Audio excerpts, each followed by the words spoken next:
All right. Say hello, everyone. Hello, everyone. Hello, everyone. You guys are so predictable. Yes. All right, we are live. Hello. I hope that we have somebody in the chat room. Anybody? Yeah. About 10 people. Let's see. Maybe we should throw out a tweet to let everybody know that we're starting now. I will. Okay. And we are episode number 261 on the 21st of February. Okay. And let me go over here and get this ready. That's not very loud. I'm your captain. There we go. So I'm feeling mighty sick. Okay. You all heard that, right? Mm-hmm. Yep. Okay, and let's see if you can hear this. This? Nope. No, I don't hear it either. This is SQPN, the StarQuest Production Network, leading the way. All right, got that. All right, I have sound files all over the place, so I hope that this all comes together in some way. It will. It may not be very pretty, though. Okay, I'm going to mute you all in the Hangout, and hopefully I'll remember to unmute you.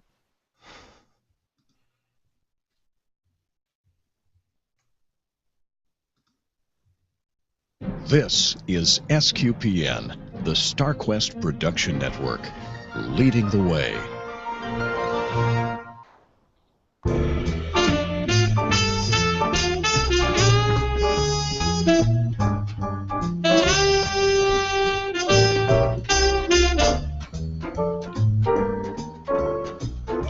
You're listening to Catholic Weekend, episode number 261 for the week ending Saturday, February 21st, 2015.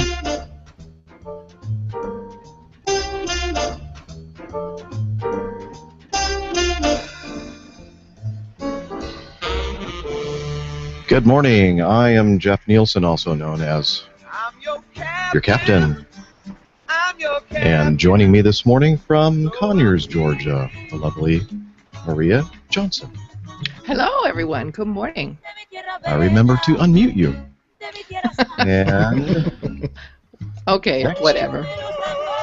We have from Oklahoma, Steve Nelson. Hello, everybody. Good to be here again from the plains. And also joining us from Malta, Montana, where there's a rodeo, I think. Well, it's a little cold here for a rodeo right now, but they do have one once in a while. Morning, all.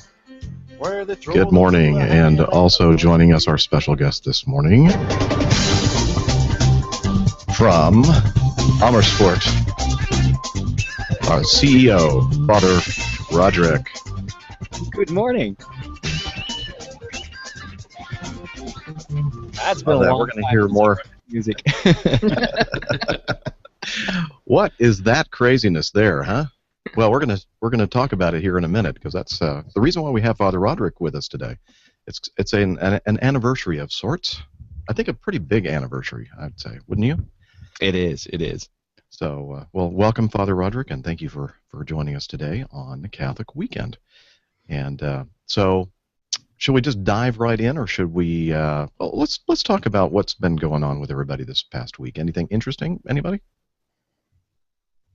All right. Bueller? We're Anyone?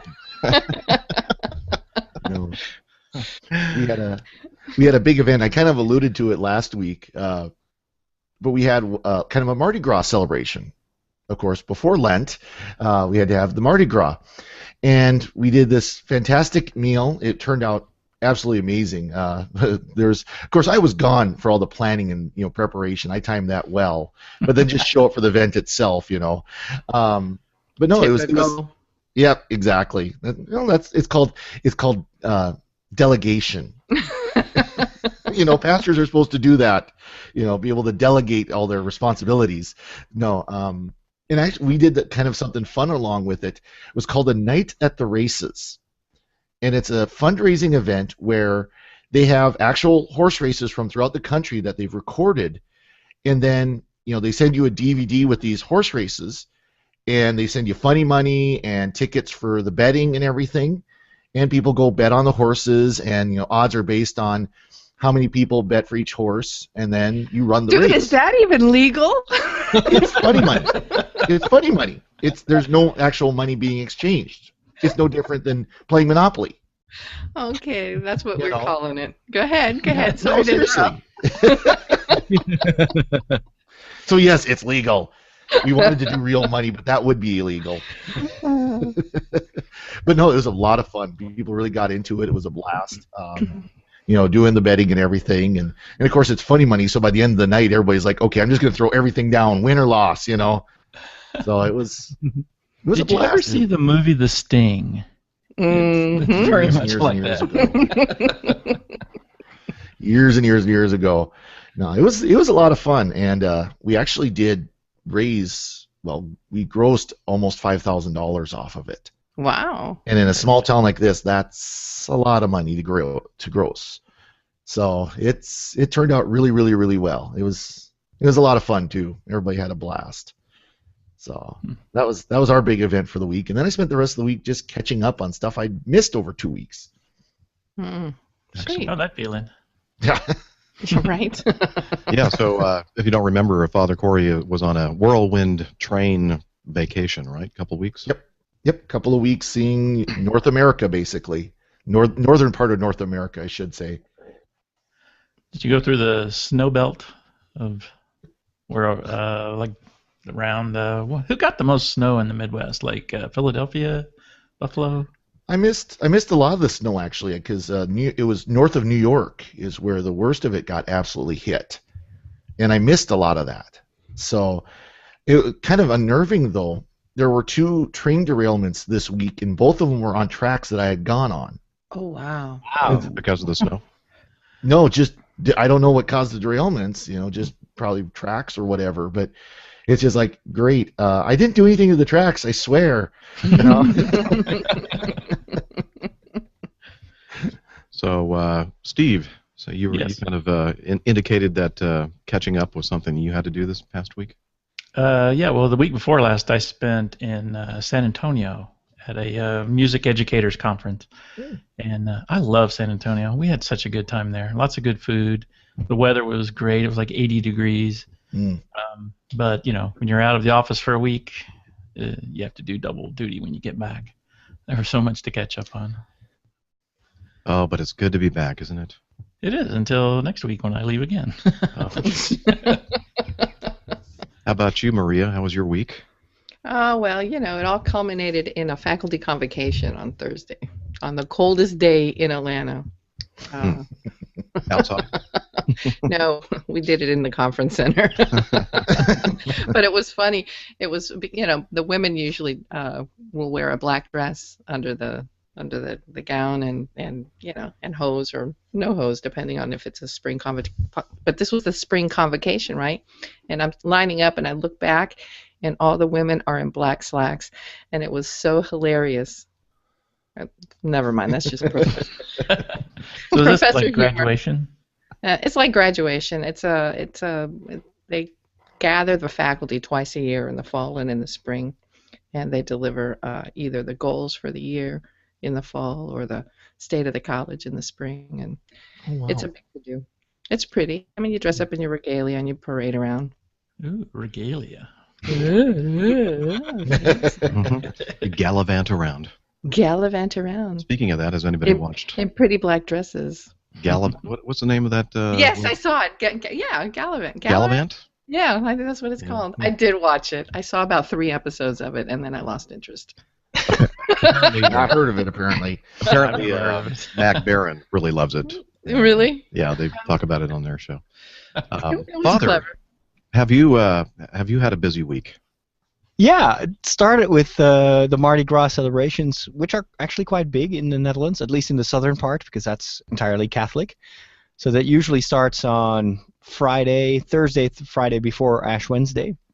And in my parish, we have this long tradition that the celebrations on Sunday start with Mass. And there's another parish, or a former parish, because they've all been put together. One of the other churches had a tradition to celebrate the carnival festivities on Saturday evening. So I had two masses where the entire church is filled with people that are dressed up. Like, how are they dressed? Like Halloween kind of costumes? No, it's more festive. It's usually a lot of colors, or there's a lot of people that dress up as farmers. That's kind of the area here. And but also you got the craziest things. It's just whatever is trendy.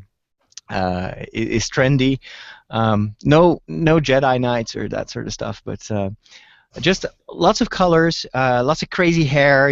Just blue, red, purple. Like crazy hats and such.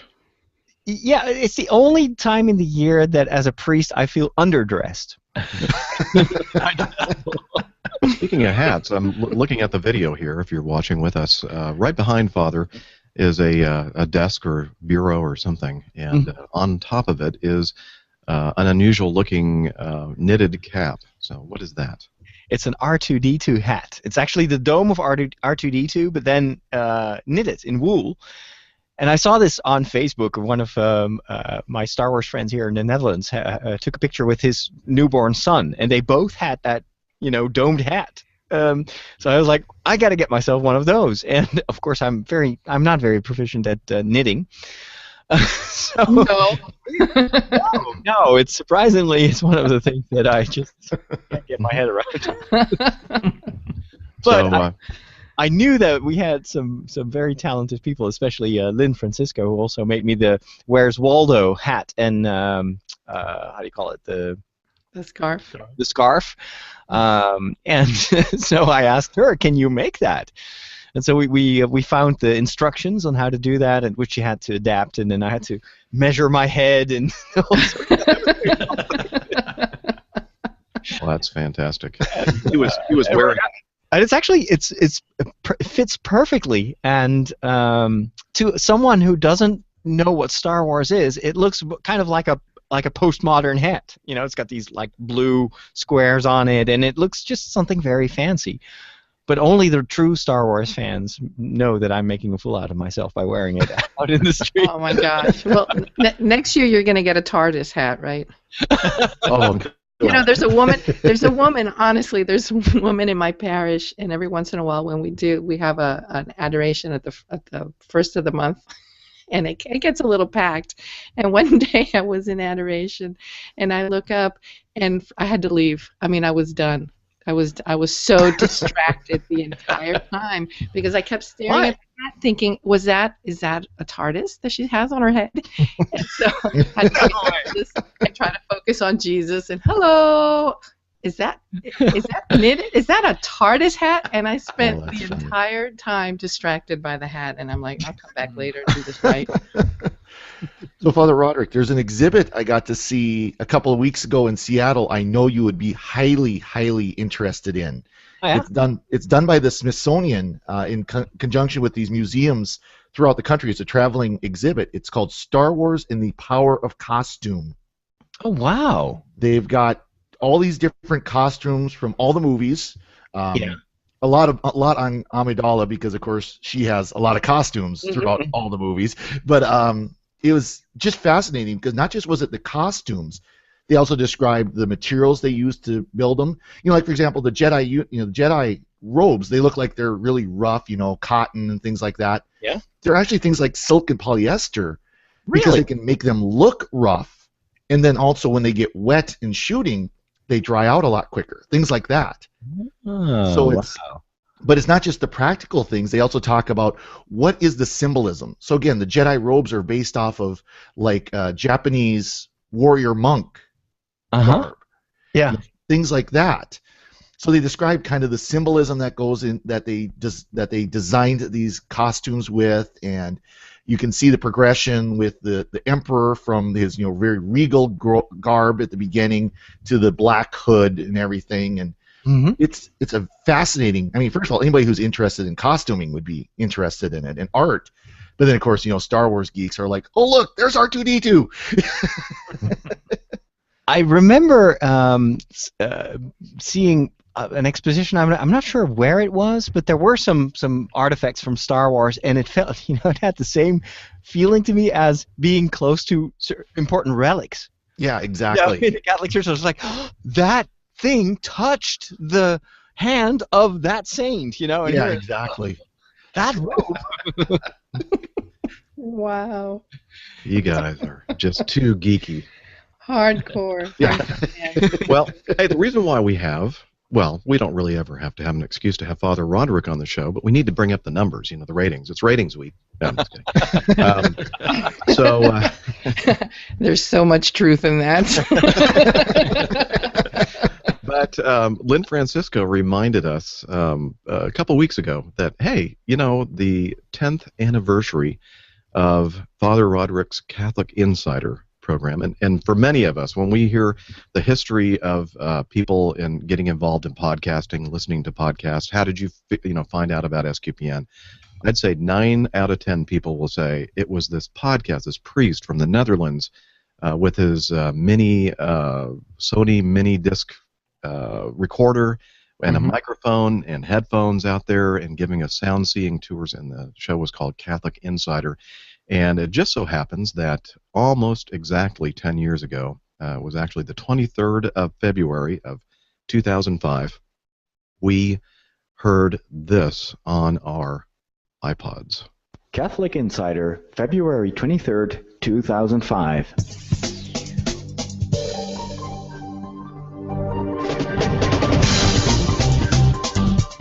I miss that music. Was that an iTunes? No. Okay. This was something from a. Was it like a CD from? I think this with like a royalty-free music on it. Your daily dose of Catholic inside information. I'm Father Roderick. Today I'll be taking you with me on a sound-seeing tour right into the heart of the Vatican on my quest to get the Pope on my podcast. I'll tell you all about it in a couple of minutes. You're actually listening to the very first podcast of Catholic Insider, so let me first introduce myself. My name is Roderick van Heugen. I'm 36 years old, and I'm a Catholic priest from Holland. I've got a couple of parishes in the beautiful city of Amersfoort, and I'm also working for the Diocese of Utrecht in the field of social communications and the media. And last but not least, I'm heading a Catholic multimedia organization called Rorate.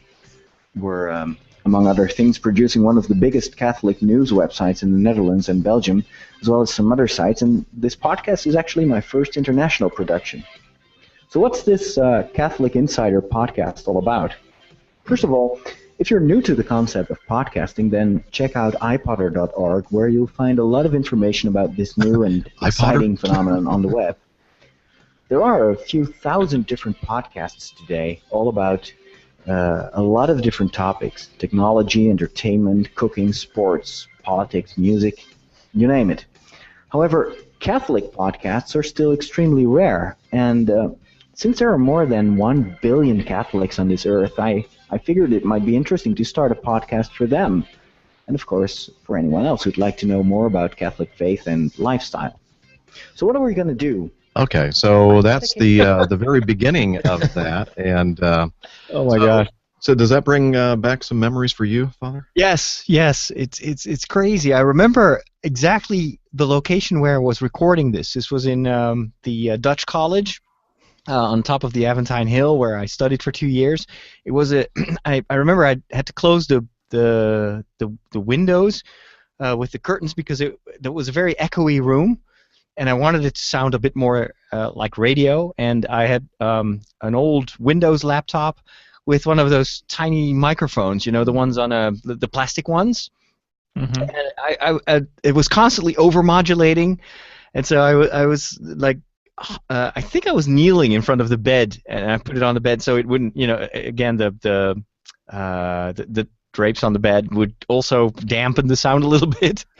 And I had written down the entire text of what I was going to say, the intro. It was all written down, and I was reading it from a paper, trying to. This was take 30 or something like that, because I kept making mistakes.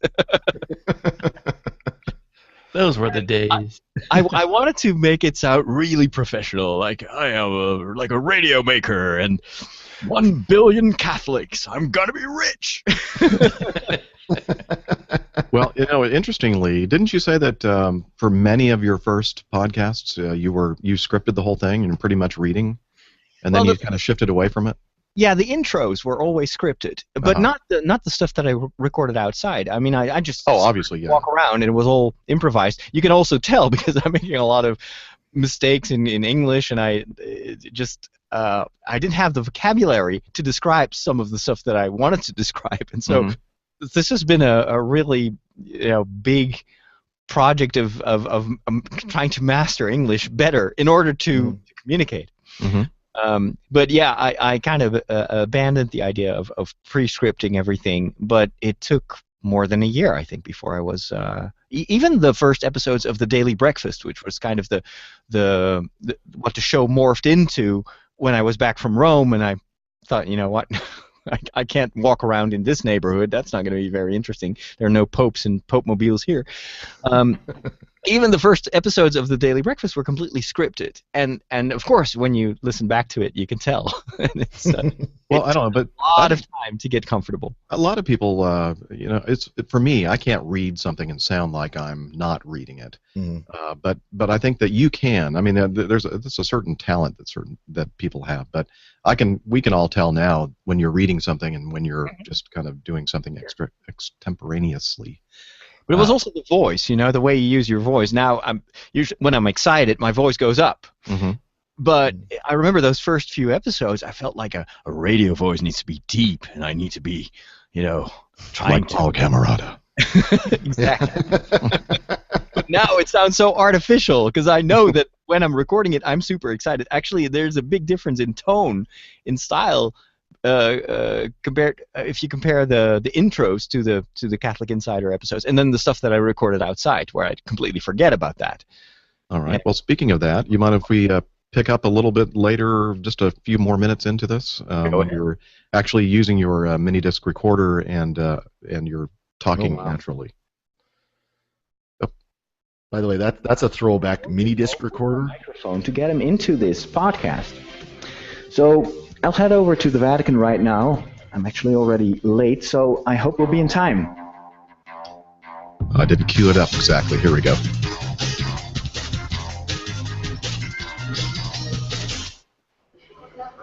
Hi, this is Roderick talking to you from Rome.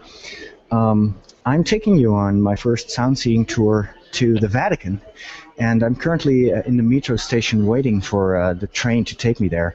I'm going there today because it appears that the Pope is going to appear briefly and talk to the crowd. He's actually still recovering from his illness, so he skipped the general audience he's always giving on Wednesday, but he will still appear towards 12 o'clock, so I'm told, to bless the crowd and perhaps say a few things.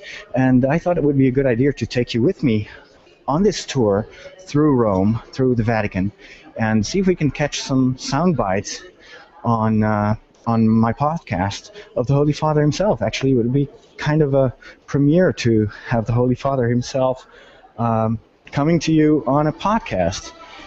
I'm a little bit late, so I hope I can still arrive in time. Here's the metro arriving.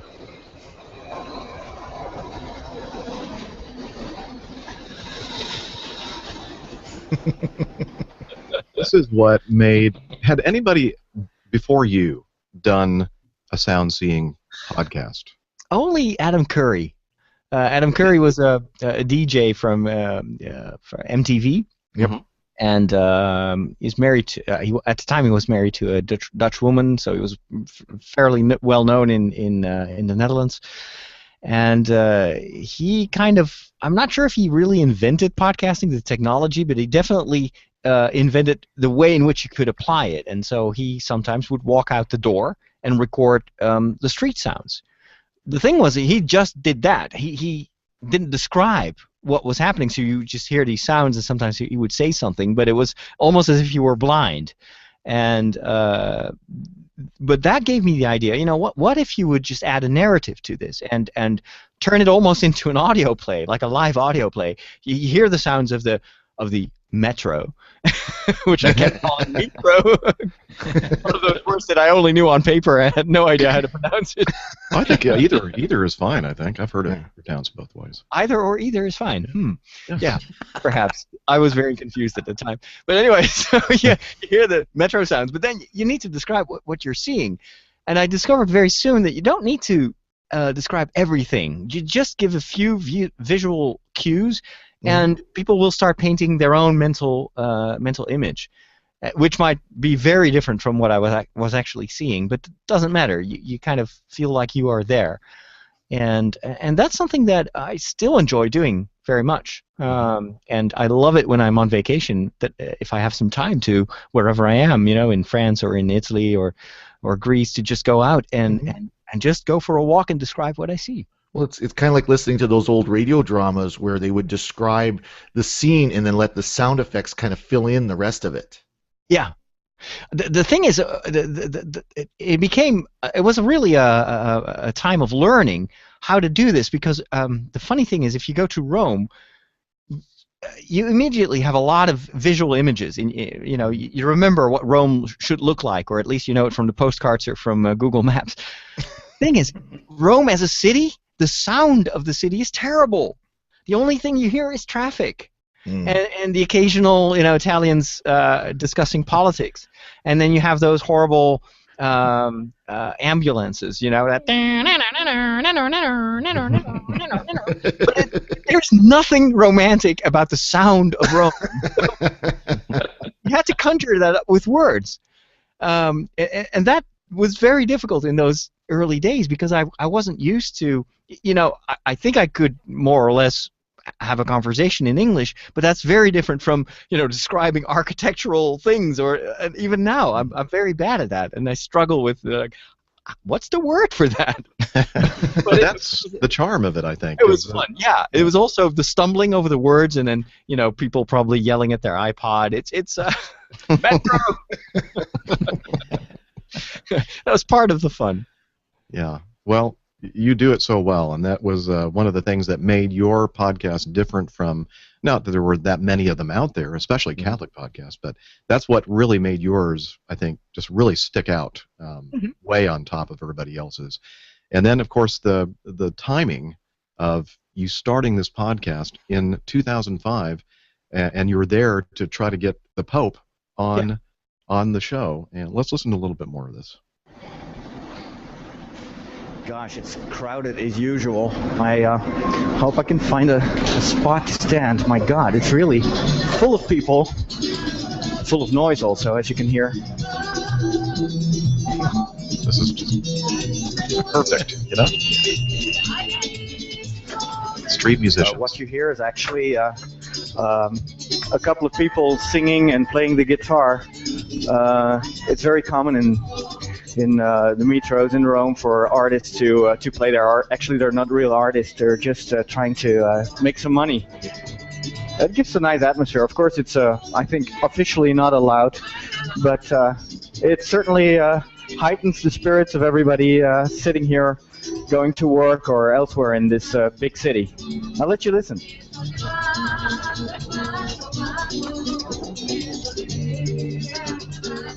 So, we're listening to this in our headphones, and how intimate is that? We actually feel like we're there with you. I'm on that metro train. I'm listening to that music, and then when you step off into the square, it goes on. We'll have a link to the episode in the show notes so that everybody can listen to the entire episode. It's only about 22 minutes and 22 seconds long, so it's very short, but it's really interesting when you were making your way into the square, and you notice, and you're telling us that everybody seems to be going the opposite direction, like they're going away, and you're thinking, well, I must have been so late that I missed it. Yeah. I mean, it was the whole immersion factor, I think, what made the podcast special to a lot of people. Also because I was in a place where a lot of my listeners couldn't go, in the Vatican. And then later on, it became even more exciting when the second episode was actually, I was in front of the hospital where John Paul II had been hospitalized. And that was the beginning of the end, literally. And I as a priest, of course, I had access to places where and situations where most of my listeners could never be, and then having that kind of being able to hear with my ears what was happening there and live that experience in a very personal way was very different from what you could see on television. And I still think that it's almost a precursor of what we're now very used to in social media, where everyone with Instagram and Facebook and Twitter can immediately share where they are, what they see. At the time, this was way before Facebook, way before Twitter. There was no iPhone. So this was one of the first media that enabled individuals to share a very personal experience in a way that was superior to anything else that was out there. Even a blog, couldn't come close to this kind of real life feeling of those podcasts. I still say that this format and what you're doing with that sound seeing is even better than if I were watching the video of it, because Oh yeah. I'm building this scene in my head, just like reading a book. You know how sometimes you read a book and then you see the movie and you go, that's not exactly the way that I made it in my head. And Yes. I think that's what you're doing with the audio in this series. And as you mentioned, and my wife Linda says so often, she says everything happens for a reason. And I believe that you were there for that Catholic media conference at that time, starting your first podcast for a reason. I think that God made it happen so that you were there when John Paul II was on his last legs, so to speak. Yeah, I definitely.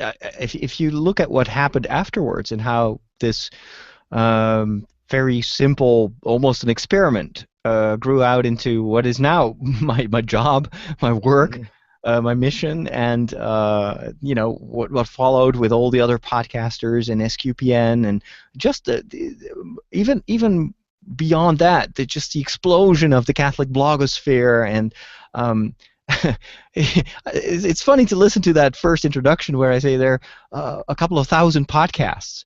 Now you probably have a couple of thousands of podcast episodes that are just Catholic, and then you have tens of thousands, if not hundreds of thousands, of Catholic blogs, and the Facebook accounts and Twitter accounts are, you can't count them anymore.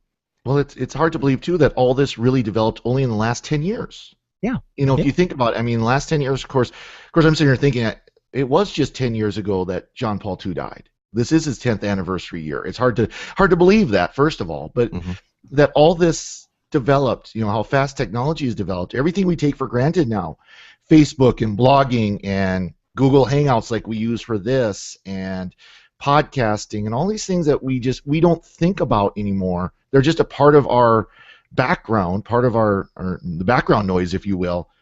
That's only in the last 10 years. That's a blink of the eye, really, when you think of all human history, and even the development of technology. That's a relatively short period of time. And you wonder where we will be 10 years from now. Flying cars? No. They were supposed to be this year. I want my flying car. Sorry. There are not going to be any flying cars. So you can just go ahead and scratch that one off your list. Yeah, I'm not sure I'm up for that either. I see how the way people drive on the ground. Exactly. I don't know. In 2 dimensions. Now we work with another one. Can't Apple just develop a good autopilot? No. Yeah, but it won't let you do anything in the car. I'm sorry, you can't work on the engine. It's a closed environment. Yeah.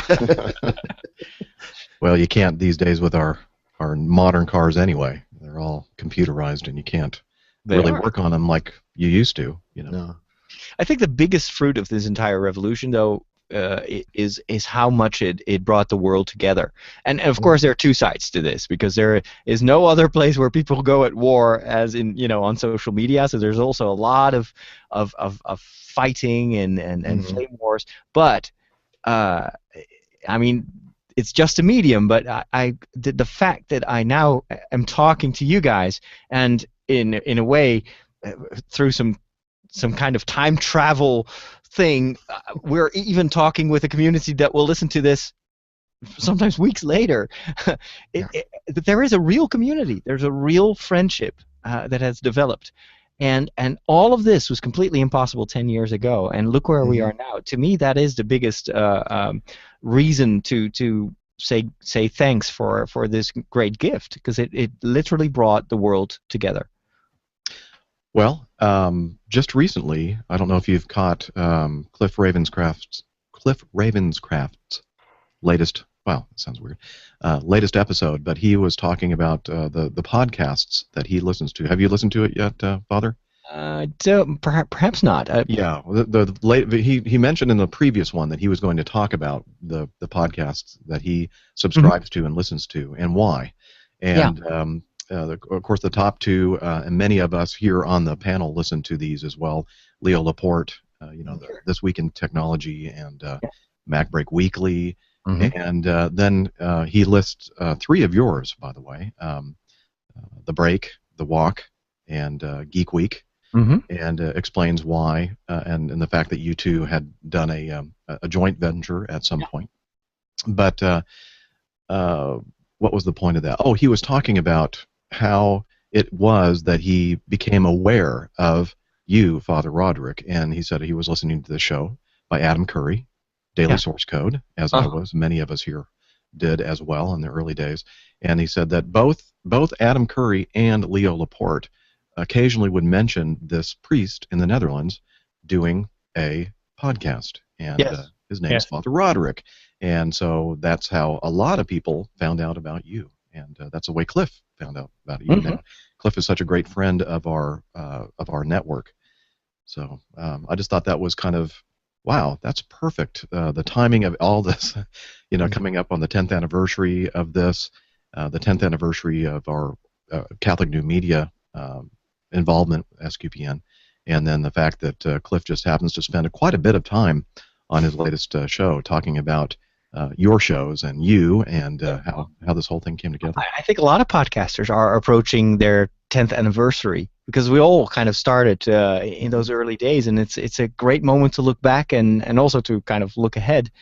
I remember that the first time that somebody sent me a link to, I think it was This Week in Tech, one of the first video shows that Leo Laporte did, and they were sitting in a like a black room. I think they had curtains, and it was a very awful video. It just looked horrible compared with where they are now.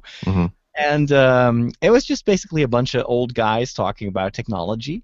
And I had never heard of Leo Laporte. I had no idea who that was. But I see the kind of big guy with the white hair, and he was talking about me on the video, and he was imitating what he thought was a Dutch accent. Sounds like Hi, I'm Father Roderick, and it's like, that doesn't sound anything like it. That sounds exactly like him. It was so crazy to watch this video of people that I had no idea who they were, and they were talking about the Catholic Insider, and it was just crazy. And of course, afterwards, you see how all that. I mean, if you see how far Leo Laporte has come in those 10 years, the progress and also the professional level on which we're now communicating, it's super exciting, and I think it's awesome. It's just like, being one of those early Star Wars fans and having seen the first movie in theaters. With this, it feels the same. You've been at the birth, at the cradle of something that has revolutionized the world, and you've been a part of it. It's awesome. I remember very vividly the first New Media Expo that we attended, the podcast and portable new media. They changed the name of it every year. Whatever it was called back then, 2006, and we were at the convention center there in Ontario, and Leo Laporte was there. I think he was giving one of the keynotes, and we actually, or you, got a chance to meet him, and I was just kind of standing there with my, backup bags and stuff like that. But I thought that was so cool. Two of my, favorite celebrity podcasters right there in front of me, talking to each other, shaking hands. That was kind of cool. Do you remember that meeting of Leo? I remember bumping into him, and actually someone even filmed it, I think. I've seen a video of that. Oh, really? We are talking, and you are also there in the picture, and it's so funny because we were all kind of new to each other. And, and I remember we were late that morning, and the keynote speaker was a guy, and I remember seeing it on a program of who wants to listen to that? Let's just take our time in the morning because we'll just skip that. It was a certain Ronald D. Moore, and he would have the keynote. It was like whatever. Boy. And I remember seeing him exiting before I met Leo Laporte. He walks by, and it's this bearded guy. He's like, "What a hippie!" It's like, what? Who invited him to this podcast convention? So afterwards, And I'm then like, came Battlestar. no.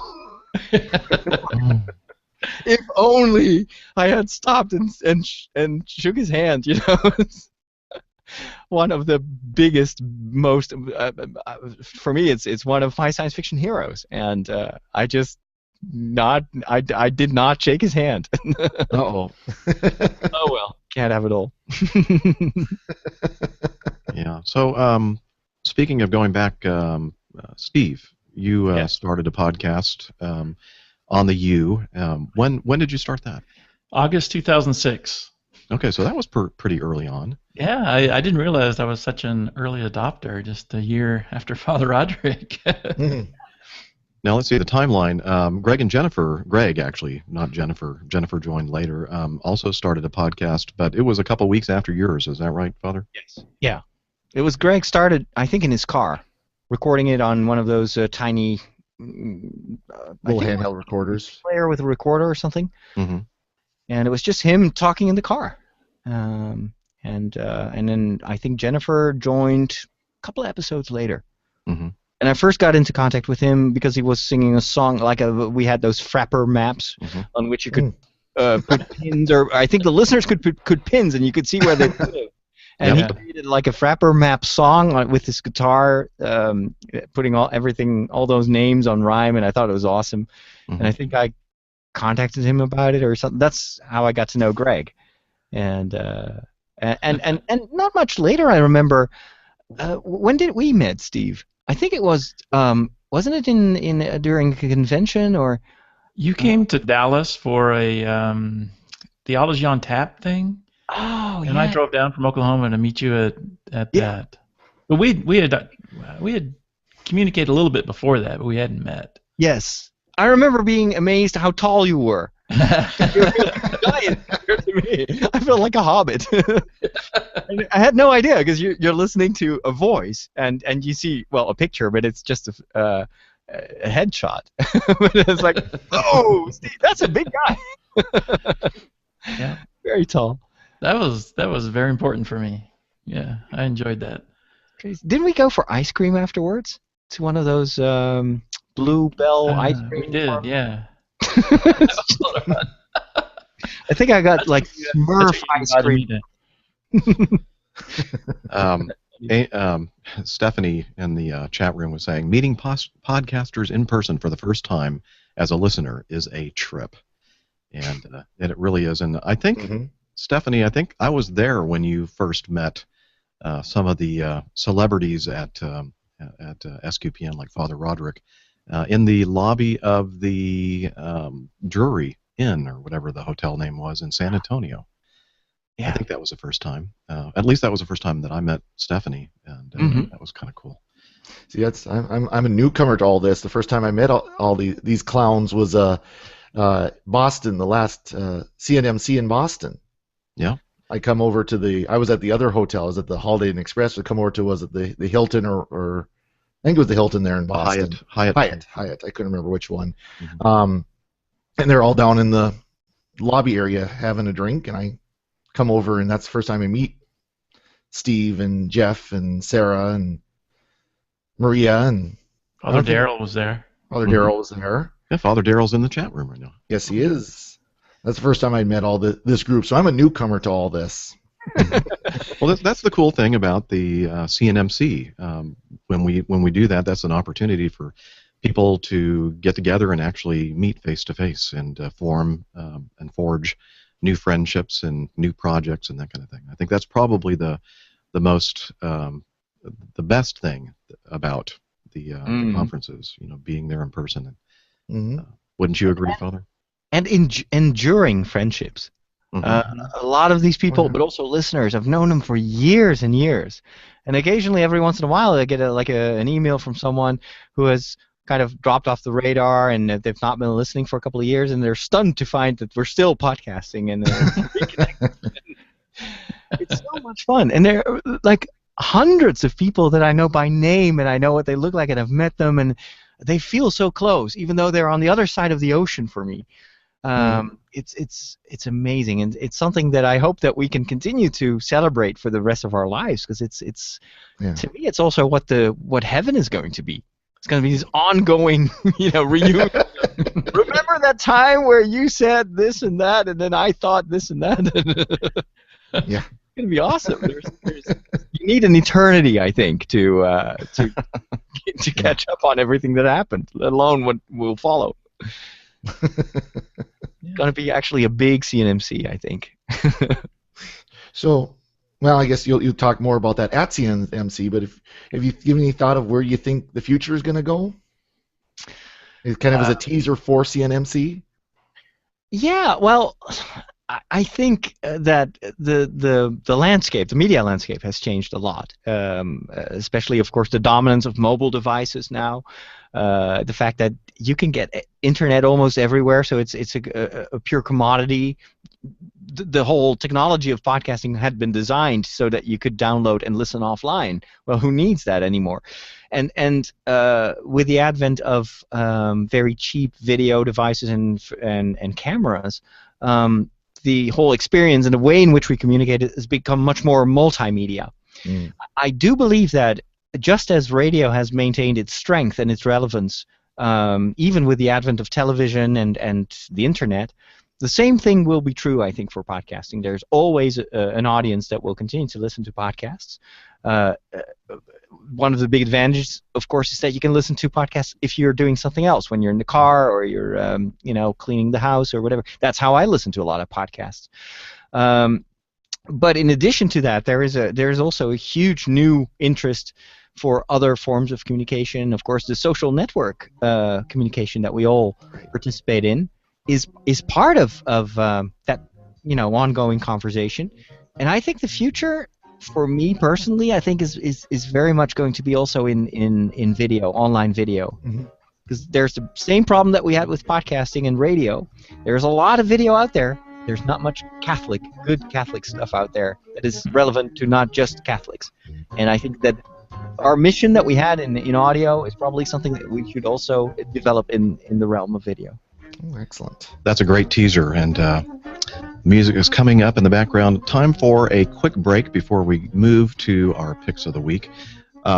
So we're talking about the CNMC. So we hope to have something very, very soon. I mean, within a couple of days. Registration open for the CNMC. Maria and I have been doing a lot of the groundwork for arranging for all these things, and now we just got to get it all set up on the website. And you'll be able to start clicking away and registering for the conference and booking your hotel room. And we were able to secure a conference rate, which is pretty nice, for the rooms at the Marriott Gateway Hotel right next to the Convention Center in Atlanta. So look forward to that literally within a few days. And if you'd like to support SQPN monetarily, you can, if you're watching on the live page over here, you can see oops, I just bumped my microphone. There's a thing over there you can click on. It says Friends of SQPN. If you want to become a friend of SQPN monetarily, you can do so by the convenient method of signing up for donations. Friends of SQPN right there at sqpn.com/donate, our dedicated page for that. And if you do online shopping, and who doesn't, Amazon.com is my favorite, and I believe a lot of people's favorites. And if you do that before you shop, make sure you use one of our SQPN links to Amazon first, and that way we get some credit, some money from your purchase, and it really does help to support, and all adds up, really does. And finally, web hosting. If you're itching to put out your own blog or your own podcast, you need to have a web hosting solution, and Bluehost is our partner, and they do a fantastic job, provide a great service, unlimited bandwidth, unlimited storage for a very low monthly fee. So check out Bluehost by heading over to sqpn.com/Bluehost. There we go. And that is our break. So, anything you want to talk about before we start talking about our picks of the week? No. Here we go. Forever hold your peace.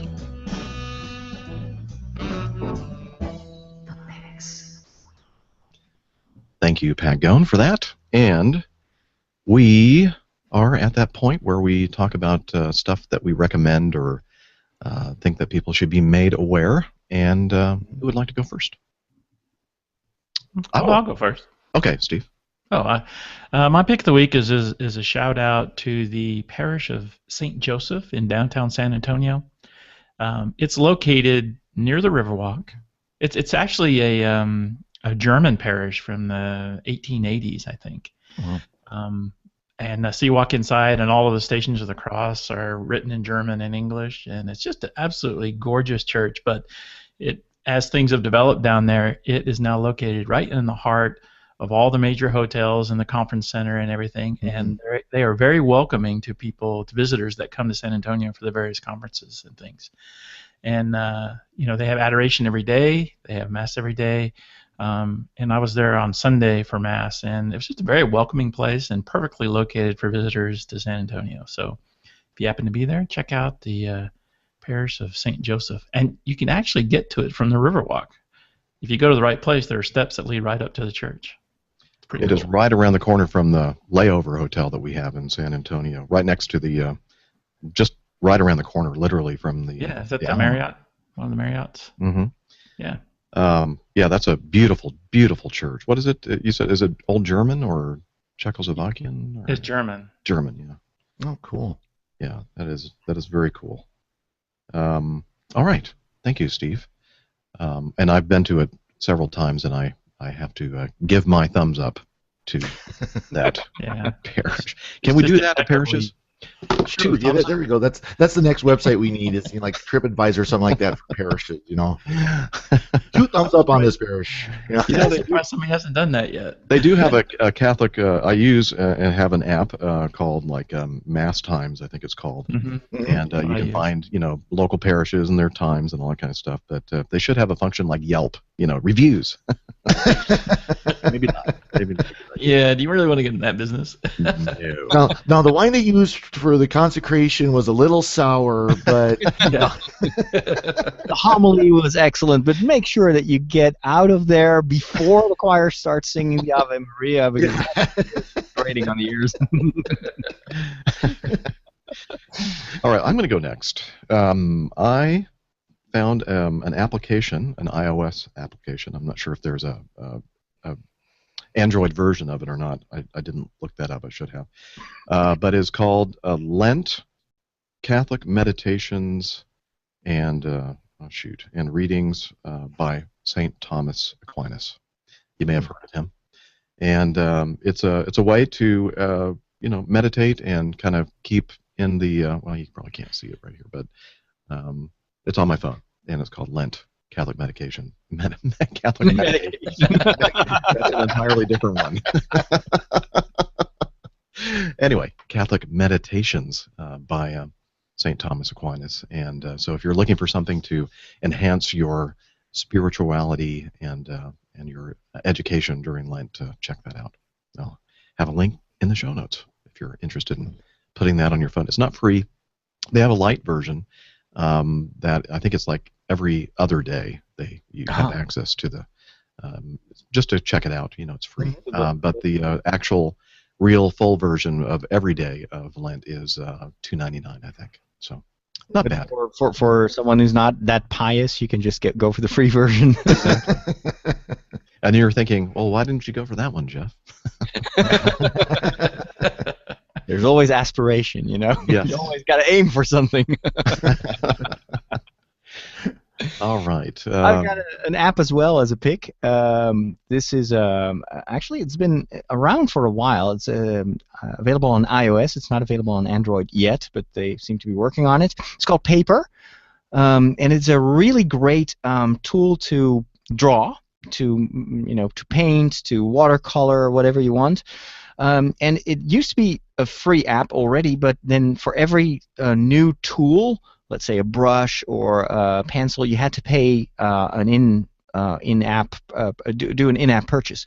Well, apparently the company who made this app has shifted to more of a hardware approach, where they are trying to sell touch-sensitive styluses for iOS. But the advantage is they give away the app for free now with all the tools. And you don't necessarily need one of those styli or whatever is the plural is of styluses. Metro. It works perfectly fine just with your fingers, or one of those very cheap pens that you can buy almost everywhere. And it's very powerful. I've seen it being used by people for their keynotes, to create like do mind mapping, and so it's not just for if you like drawing, but you can also use it for taking notes, and it's very powerful. And again, it's free. It's amazing. A really, really polished program. Definitely the best drawing program that I know on iOS. So that's my freeloader tip of the week. I love it. Did they still have that Facebook app that I thought they called that Paper too? Is that something? That was actually that's Facebook. It was kind of a portal to Facebook pages, and you could use it as an alternate way to browse your profile. Okay. But it's just one of those projects that is still around, but they kind of abandoned development of it. So yeah, you don't hear anybody talking about that anymore. Yeah. So if we do a search on the App Store, good luck. Because it's a terrible mechanism for searching. But so what would we put in? Paper and then... Paper and, the company, what was it again? I can Google that. Okay.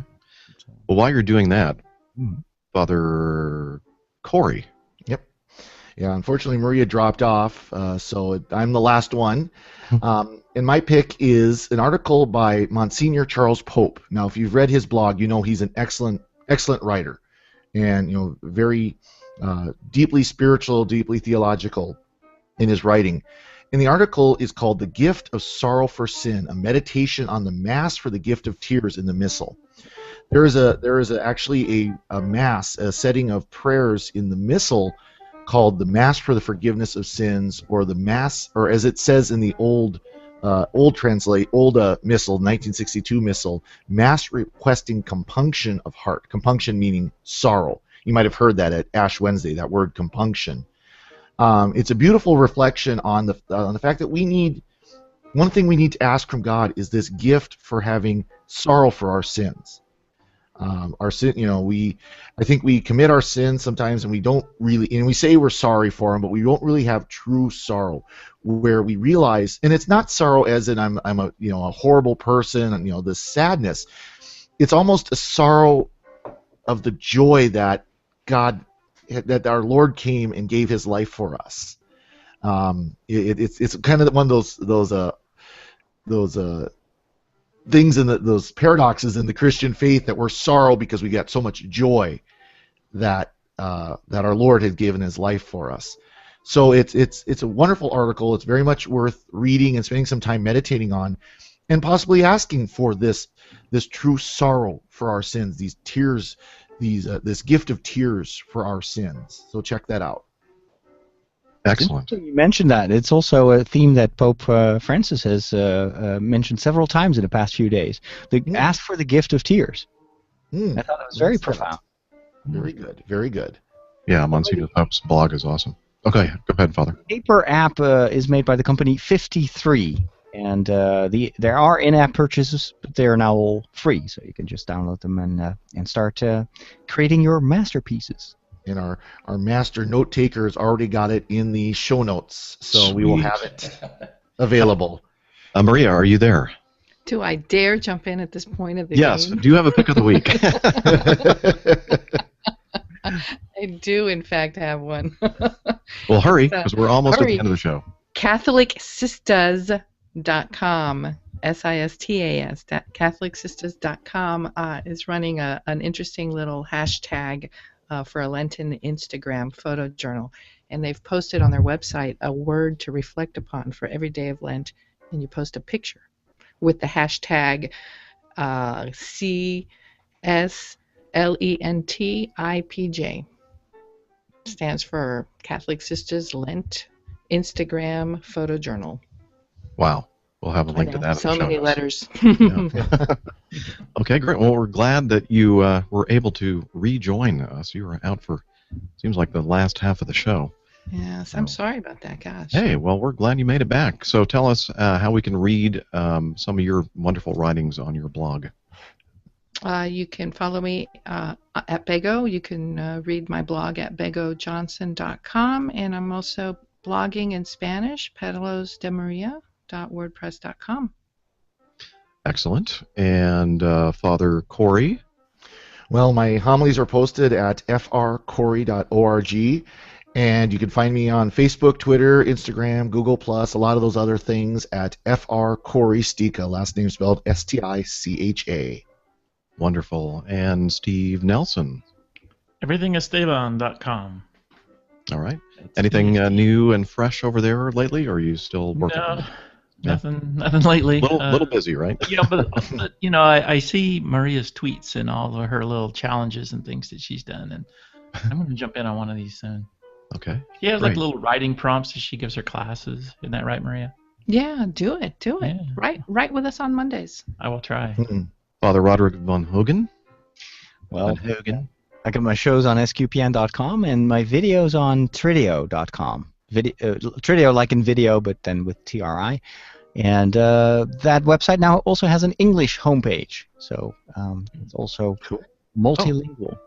And I've just created a Patreon page also to follow the footsteps of certain airline pilot guys. So that's it. Patreon.com/Father Roderick.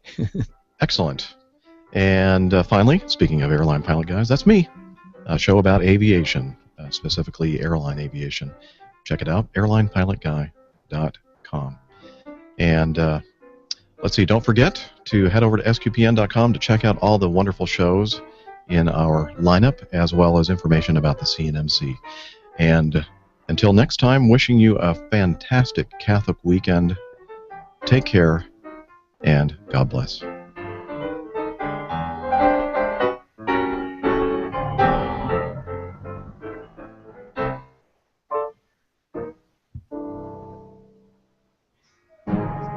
SQPN, leading the way in Catholic new media.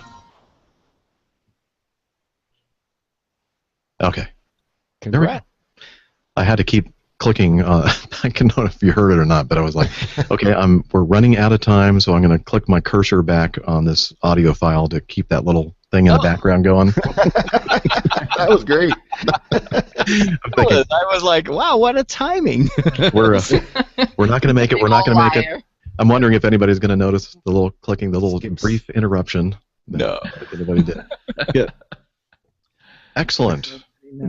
Oh, it was fun. Certainly. Thanks for having me on. Okay, I'm going to send the link. Gosh, I hate that I missed this show. Well, you can listen to it. We have it. I'll have to listen to it. Nobody ever listens to these things. I don't listen to the replay. I know you don't. I sure don't. I'm playing off a hotspot on my phone right now. Oh, are you? Yeah, and I'm What getting. happened to your internet? It just blew. Really? Yeah, it totally blew. Huh. Kablooey, huh? Kablooey. All right. I'm gonna Himself's going to be really pissed off when he wakes up.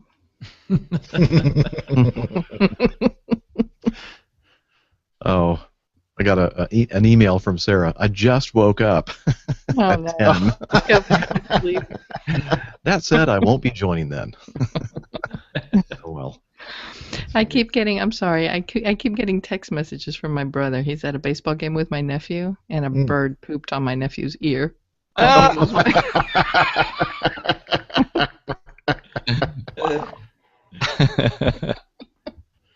The risks of being outside for a game. Oh, I know, right? I got pooped on by a large seagull when I was with Linda in kind of sort of our honeymoon in Hawaii. Oh, no. That was nice. Anyway.